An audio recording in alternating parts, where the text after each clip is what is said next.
నమస్తే, welcome to Disha TV. Manchu Manoj గారి మీద డిసెంబర్ 8వ తారీఖున దాడి అయితే జరిగింది. అయితే ఇప్పుడు దాడి అనేది ఎవరు చేశారు ఏంటి అని నిన్నటి నుంచి వెళ్ళి సోషల్ మీడియాలో కానీ లేకపోతే అటు ఛానల్స్లో కానీ పెద్ద ఎత్తున ఒక చర్చనీయాంశంగా మారిందనే చెప్పాలి. అయితే నిన్న దాదాపు ఏంటంటే విద్యానికేతన్ సంబంధించినటువంటి ఇష్యూస్లలో మంచు మనోజ్ గారు జల్పల్లిలో ఉన్న అంటే మోహన్ బాబు గారు నివసించేటువంటి ఇల్లు దగ్గరికి అయితే వెళ్ళినట్టయితే సమాచారం. అక్కడ అయితే దాదాపు ఆయన నిన్న పొద్దున వెళ్ళినట్లయితే అక్కడ విద్యానికేతన్ గురించి కానీ లేకపోతే సమ్ సెటిల్మెంట్స్ గురించి మాట్లాడుతున్న తరుణంలో మంచు మోహన్ బాబు గారి అనుచరుడు అదేవిధంగా విద్యానికేతన్ వ్యవహారాలు చూసుకునేటువంటి వినయ్ అనే ఒక క్యాండిడేట్, ఆయన కూడా విద్యానికేతన్లో ఉన్నటువంటి కరస్పాండెంట్, అంటే అక్కడ ఉన్నటువంటి స్కూల్స్ కానీ ఆ విద్యానికేతన్కి సంబంధించినటువంటి కొన్నిటికి అంటే ఆ సంస్థలకి కొన్ని కరస్పాండెంట్గా కొన్ని బాధ్యతలు నిర్వర్తిస్తున్నటువంటి ఒక వ్యక్తి వినయ్ అనే క్యాండిడేట్ మంచు మనోజ్ గారి మీద దాడి అయితే చేయడం జరిగింది. అయితే నిన్నటి నుంచి వెళ్ళి అంటే ఆయన దాదాపు దాడి చేసిన తర్వాత పోలీస్ స్టేషన్కి అయితే కంప్లైంట్ అయితే ఇవ్వడం జరిగింది. పోలీస్ స్టేషన్కి కంప్లైంట్ కూడా అది కూడా 100కి డైల్ చేస్తే పోలీసులు అక్కడికి వెళ్ళి మంచు మనోజ్ని చూసినట్లయితే వాళ్ళైతే చెప్తా ఉన్నారు. అండ్ ఇంకోటి ఏంటంటే ఫోన్లోనే కంప్లైంట్ చెప్పి అండ్ దాని తర్వాత తీసుకున్న అంటే ఆ కంప్లైంట్ ఇచ్చిన తర్వాత మంచు మనోజ్ గారు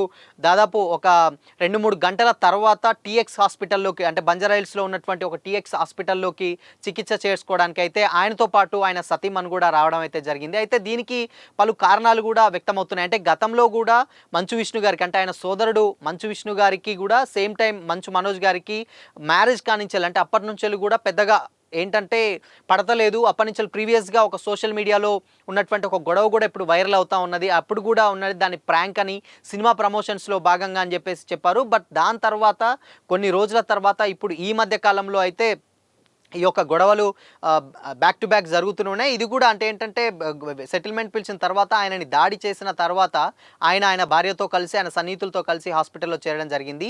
దీని మీద మంచు మోహన్ బాబు గారు కూడా ఆయన కూడా కొన్ని స్టేట్మెంట్లు అయితే రిలీజ్ అవ్వడం జరిగింది. అంటే ఇలాంటివి అసత్య ప్రచారాలు చేయొద్దు అని చెప్పేసి మోహన్ బాబు టీం అంటే ఎవరైతే ఉన్నారో మోహన్ బాబు గారికి సంబంధించినటువంటి టీం కూడా చాలా ఏంటంటే వాళ్ళు ఎప్పటికప్పుడు అంటే గొడవ లేదు ఏం లేదు అంతా అసత్యపు ప్రచారాలు కొన్ని ఛానల్స్ చేస్తున్నాయని చెప్పి అన్నారు. బట్ ఆయన నిన్నటి కూడా ఒక ట్విట్టర్లో ఒక ట్వీట్ అయితే చేయడం జరిగిందనమాట. సో ఏంటంటే కోరికలే గుర్రాలు అయితే అనే టైప్లో చాలా వ్యంగ్యంగా ఒక వీడియోని పెట్టి పోస్ట్ అయితే చేయడం జరిగింది. అంటే ఇన్ కేస్ మేబీ ఆ పోస్ట్ చూసిన వాళ్ళందరూ కూడా సోషల్ మీడియాలో డెఫినెట్గా ఆస్తి తగాదాలు కంపల్సరీ ఉంటాయి. దీన్ని మాట్లాడడానికే మంచు మనోజ్ గారిని అక్కడ పిలిపించిన నేపథ్యంలో ఆయన ససేమిరా అన్న టైంలో ఈ యొక్క దాడి జరిగి ఉంటుందని చెప్పేసి అంటూ ఉన్నారు. ఇక మంచు మనోజ్ గారు హాస్పిటల్కి వెళ్ళి అంటే చికిత్స చేసుకున్న తర్వాత ఆయనకు ఒక కడుపులో గుద్దారు అని చెప్పేసి ఒక ఆల్రెడీ రిపోర్ట్ అయితే రావడం జరిగింది. కడుపులో కొన్ని గాయాలు లోపల గాయాలైనాయి. అదేవిధంగా ఎడమ కాళ్ళు లోపు ఉన్నటువంటి పిక్కెకు ఏదైతే ఉందో దానికి ఒక పెద్ద ఒక గాయం అయితే అయింది, పట్టేసింది. సో ఈ 2 గాయాలు పెద్ద మొత్తంలో ఇంజూరీ అయినాయి. లోపల మాత్రం ఇంకా చాలా దెబ్బలు జరిగినాయి. అండ్ దాడి మాత్రం చాలా గట్టిగానే జరిగింది. ఆయుధాలతో కాకుండా ఇన్ కేసు మనుషులే దాడి చేశారు అని చెప్పేసి అయితే అక్కడ అయితే ఉన్నది. అండ్ ఇంకోటి ఏంటంటే నిన్న కూడా ఏంటంటే మంచు విష్ణు గారు ఇక్కడ లేరు. దాదాపు ఆయన ఒక దుబాయ్ పర్యటనలో ఉన్నట్టయితే తెలిసింది. ఈరోజు ఉదయం మార్నింగ్ మంచు విష్ణు గారు హైదరాబాద్కి అయితే రావడం జరిగింది. అక్కడి నుంచి వెళ్ళి ఆయన మంచు మనోజ్ గారిని దగ్గరికి వెళ్తారని అయితే సమాచారం అయితే ఉంది. ఇక ఏదైతే ఉందో ఇప్పుడు నార్మల్గా ఏంటంటే గొడవలు గతం నుంచి అవుతున్నా కానీ ఇక్కడ మంచు మనోజ్ గారి ఇంటి దగ్గర ఉన్నటువంటి విష్ణు సంబంధించినటువంటి వ్యక్తులు ఉన్నారు. అండ్ మనోజ్ ఇంటి దగ్గర కూడా మనోజ్ గారికి సంబంధించినటువంటి మనుషులు కాపలాగా ఉన్నారు అని చెప్పేసి అంటున్నారు. ఇది కేవలం బయట నుంచి వెళ్ళా లేకపోతే లోపల నుంచి అంటే బయట వ్యక్తుల ద్వారా అయిందా లేకపోతే అనేది అయితే అర్థమైతే కావట్లేదు. ఇంకా పూర్తి సమాచారం అయితే తెలియాల్సి ఉంది. అటు సైడ్ అంటే ఇంతవరకు కూడా మోహన్ బాబు గారు పెద్దగా రియాక్ట్ అవ్వలేదు. అంటే డెఫినెట్గా ఇది ఫ్యామిలీ ఇష్యూస్ ఉన్నాయని డెఫినెట్గా చూస్తే అంటే తెలుస్తూ ఉన్నది. అండ్ అదేవిధంగా ఇక్కడ విష్ణు గారు కూడా పెద్దగా రియాక్ట్ అయితే కాలేదు.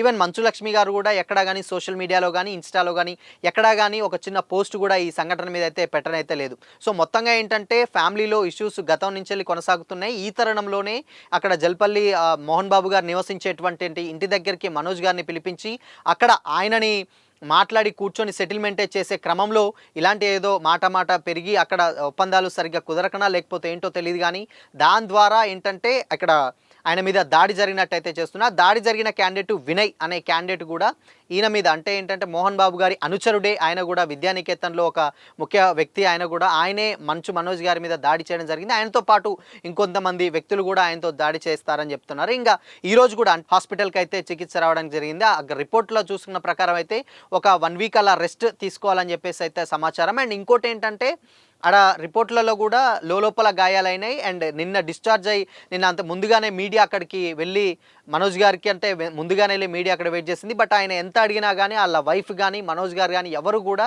ఆయనకు అంటే ఏంటంటే మీడియాకి గాని, ఎవరికి గాని పెద్ద సమాధానాలైతే చెప్పకుండా చాలా మౌనంగా లోపలికెళ్ళి ట్రీట్‌మెంట్ తీసుకొని దాని తర్వాత వెళ్ళిపోయారు. ఈ రోజు గూడా అంటే డిసెంబర్ 10థ్ రోజు గూడా ఈ మంచు మనోజ్ గారు మళ్ళీ ఒక్కసారి హాస్పిటల్‌కి వచ్చే అయితే ఉన్నట్లయితే తెలుస్తా ఉంది. మొత్తంగా ఈ ఫ్యామిలీ మంచు ఫ్యామిలీలో గొడవలైతే డెఫినిట్‌గా ఎప్పటినుంచో అయితున్నాయి. ఏంటి దీని మీద అసలు ఫుల్ క్లారిటీ అయితే మరికొన్ని వివరాలైతే తెలియాల్సి ఉంది.